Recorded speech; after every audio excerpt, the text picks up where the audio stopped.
Hello friends, welcome back to Tamil wonders. இந்த வீடியோவில் நாம இன்டர்நெட்ல வைரலான ரொம்பவுமே இன்ட்ரெஸ்டிங்கான சில ஃபுட் வீடியோஸ் தான் பார்க்க போறோம். இந்த வீடியோ ரொம்ப இன்ட்ரெஸ்டிங்கா இருக்கும். ஸோ ஸ்கிப் பண்ணாம எண்டு வரைக்கும் பாருங்க. இந்த வீடியோவை பார்த்து முடிச்சதுக்கு அப்புறமா லைக் அண்ட் கமெண்ட் பண்ண மறந்துடாதீங்க. தமிழ் ஒண்டர்ஸ் சேனலுக்கு நீங்க புதியவராக இருந்தால் நம்ம சேனலை சப்ஸ்கிரைப் பண்ணிக்கோங்க. அப்படியே பக்கத்தில் இருக்கிற பெல் ஐக்கனையும் கிளிக் பண்ணிக்கோங்க. சிறிய வகை உணவகத்துல வேலை பார்க்குற இந்த செஃப் சமைக்கிறத பார்க்கறதே ஒரு தனி ஷோ பார்க்கறது மாதிரி தான் இருக்கு. டிஜேயா போக வேண்டியவர் சமையல் துறைக்கு வந்த மாதிரி அவரோட டேபிள்ல பலவிதமான வித்தையோட சேர்த்து இசையையும் கொடுக்கறாரு.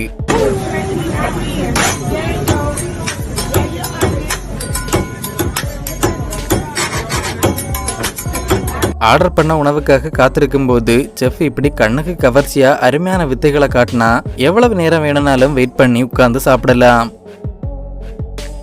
மாவை கையில எடுத்து தலைகீழ அடுப்புக்குள்ள குதிக்கிற இவரு பிரெட் பண்றதுக்காக மாவை அவனோட சுவத்துல ஒட்டி வைக்கிறாரு. தந்தூர் பிரெட்ங்கிறது கரிபியன் நாடுகள்ல பயன்படுத்தப்படுற ஒரு வகை பிரெட். இதை செய்ய பயன்படுத்தப்படுற இந்த அடுப்புக்கு தந்தூர்னு பேரு. தந்தூர் அடுப்புல செய்யறதால தான் இதுக்கு தந்தூர் பிரெட்னு பேரு. இந்த பிரெட்டோட முக்கிய அம்சமே இதோட செயல்முறை தான். பதப்படுத்தப்பட்ட மாவை வரட்டி ஷேப்ல தட்டி அதை தந்தூர் அடுப்போட உள்பக்க சுவத்துல அடுப்பு எரிஞ்சுக்கிட்டு இருக்கும் போதே ஒட்டி வைக்கிறாங்க.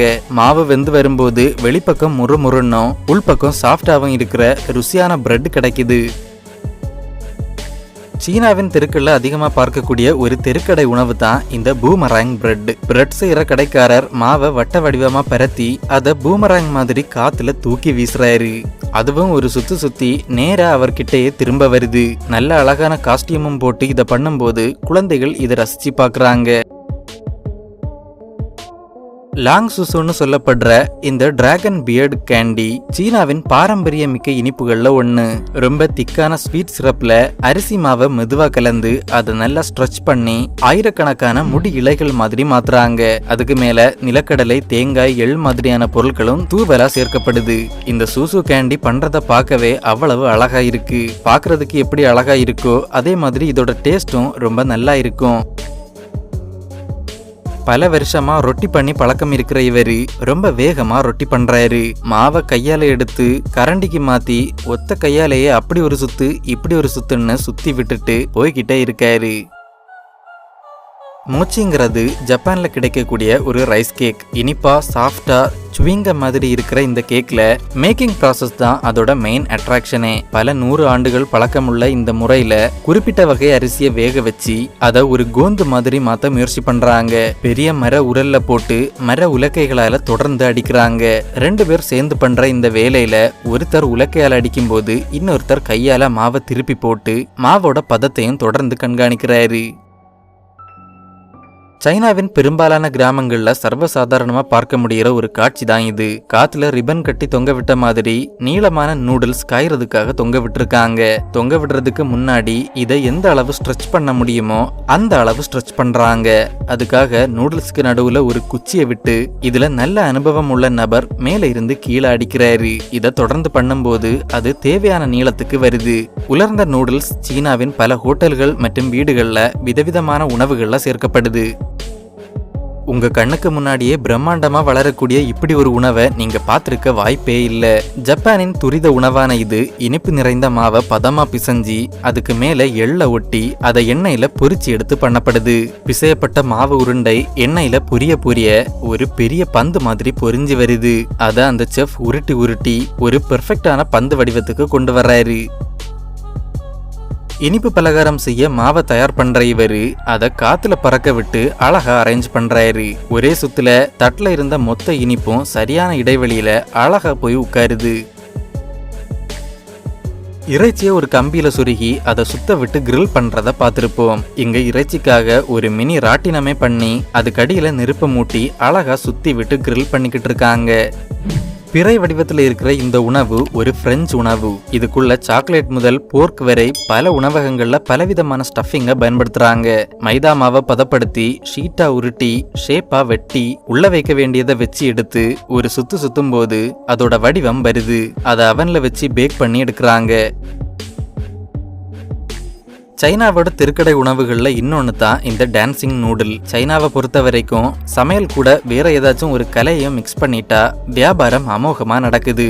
இந்த நூடுல்ஸ் கடையில நீளமான நூடுல்ஸை டான்ஸ் ஆடிக்கிட்டே வேக வைக்கிறாங்க. சோ ஆர்டர் பண்ண நூடுல்ஸ் வேகும் போதே நேரத்தை போக்க நடனமும் இருக்கிறதால வெயிட் பண்ற நேரம் போர் அடிக்காது. பிலிப்பைன்ஸின் ஒரு வகை உணவு தான் இது. இத உணவுன்னு சொல்றதை விட எப்படி ஒரு சமோசால உள்ள இருக்கிற ஸ்டஃபிங்க மேலே இருக்கிற மாவு பொதிஞ்ச மாதிரி இருக்குமோ அதே மாதிரி மற்ற சில உணவுகளுக்கு ஒரு பொதி மாதிரி தான் இதை யூஸ் பண்றாங்க. மாவுல கார்ன் சிரப், உப்பு, தண்ணி ஊத்தி நல்லா பிசையும் போது அது இப்படி தண்ணி மாதிரி ஆனா கையை விட்டு வலிஞ்சு ஓடாத நிலைக்கு வருது. அத கல்ல ஒத்தி எடுக்கும் போது ஒரு மெல்லிய லேயர் தோசை மாதிரி வருது. அதை எடுத்து அப்படியே அடுக்கி வச்சு மற்ற உணவுப் பொருட்களுக்கு ஒரு ரேப்பர் மாதிரி யூஸ் பண்றாங்க. இதோட பேரே லாம்பியா ராப்பர்னு தான் இருக்கு. பேங்காக்கின் தெருக்கடைகளில் கிடைக்கக்கூடிய பல வகை உணவுகள்ல ஒன்று தான் டக் கிட்டார். வாத்தை உரிச்சு கிட்டார் ஷேப்ல தொங்க விடுறதால தான் இதுக்கு இப்படி ஒரு பேரு. சமையல்காரர் வாத்தை சுத்தம் பண்ணி கழுத்து மற்றும் முதுகோட சேர்ந்த பகுதியை ஒன்னாவும் கழுத்துக்கு கீழே வயிற்று பகுதி ஒன்னாவும் வாத்தை ரெண்டா விட்டுறாங்க. மேல் பகுதியை ஒரு கிரில்லையும் கீழ்பகுதியை இன்னொரு கிரில்லையும் கிட்டார் வடிவத்துல பொறுத்துறாங்க. அதை அப்படியே முழு சட்டி எண்ணெயில போட்டு பொரிச்சு முறுமுறு உணவா பரிமாறுறாங்க. இந்த சின்ன பையன் சூடான இந்த சட்டியை கையாளுறத பாக்குறதே பிரமிப்பா இருக்கு. நம்மள பலருக்கும் சூடான சட்டியை தூக்குறதே ஒரு பெரிய டாஸ்கா இருக்கும் போது அவன் பாட்டுக்கு சட்டி கைப்பிடியில கரண்டியை விட்டு சுத்தோன்னு சுத்திக்கிட்டு இருக்கான். ஆப்கானிஸ்தான்ல ரொம்ப ஃபேமஸான ஸ்டீல் ட்ரம் ரொட்டி தான் இது. ஒரு ஸ்டீல் ட்ரம்மை அடுப்பா மாத்தி அது மேல ரொட்டியை சுட்டி எடுக்கிறாங்க. இதுக்கு மாவை நல்ல பெரிய உருண்டையா பதப்படுத்தி அதை 2 கை முழுக்க மாத்தி மாத்தி போட்டு பெருசா விரிக்கிறாங்க. ஒரு பெரிய டவல் சைஸுக்கு வந்ததும் அதை அடுப்பு மேல போட்டு சுட்டி எடுக்கிறாங்க. அனைம் பேன்கேக் ஆர்ட்ங்கிறது ஜப்பான்ல ரொம்ப ஃபேமஸா இருக்கிற ஒரு வகை பேன்கேக். ஆர்டிஸ்ட் ஒரு குறிப்பிட்ட அனைம் கதாபாத்திரத்தை பேன்ல வரைய தொடங்குறாங்க. ஆரம்பத்துல கச்சா முச்சான அலங்கோலமா இருக்கிறது தோசையை திருப்பி போட்டது மாதிரி திருப்பி போடும்போது நேர்த்தியா வரையப்பட்ட ஒரு அனைம் கதாபாத்திரத்தை அழகா காட்டுது. இதை பண்றதுக்கு சமையல் கலையோட சேர்த்து ஓவிய கலையும் தெரிஞ்சிருக்கணும்.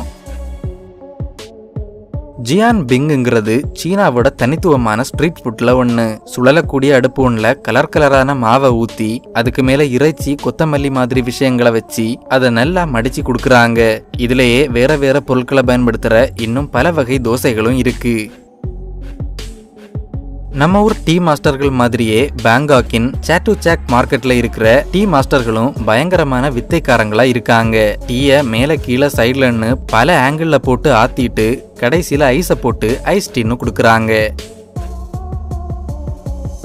எல்லாரும் சப்பாத்தி போட கட்டைய வச்சு உருட்டுன்னு உருட்டிட்டு இருக்கும்போது இவரு கத்திய வச்சு 1 செகண்ட்ல மாவை பரத்துறது எப்படின்னு படிச்சு வச்சிருக்காரு. மாவை அளவா வெட்டிட்டு அப்படியே கத்தியால அழுத்தி வட்ட வடிவத்துல ஸ்ப்ரெட் பண்றாரு. இதுக்கெல்லாம் வருஷ கணக்குல அனுபவமும் பயிற்சியும் வேணும். அதே மாதிரி வருஷ கணக்குல அனுபவமும் பயிற்சியும் உள்ள இவங்க சமைக்கிற உணவை ஃபிளிப் பண்ற கலையை மாஸ்டர் பண்ணிருக்காங்க.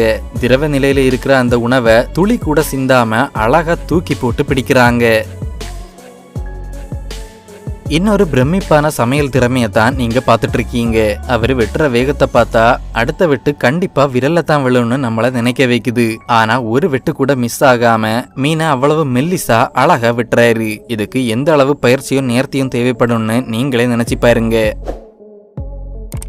ஓகே ஃப்ரெண்ட்ஸ், இதோட இந்த வீடியோ முடியுது. இந்த வீடியோவில் எந்த பார்ட் உங்களுக்கு ரொம்ப பிடிச்சிருந்ததுன்னு கமெண்ட் மூலமாக சொல்லுங்க. இந்த வீடியோ உங்களுக்கு பிடிச்சிருந்தா லைக் அண்ட் ஷேர் பண்ணுங்க. இன்னும் இதே மாதிரியான வீடியோக்களுக்கு தமிழ் ஒண்டர்ஸ் சேனலை சப்ஸ்கிரைப் பண்ணுங்க.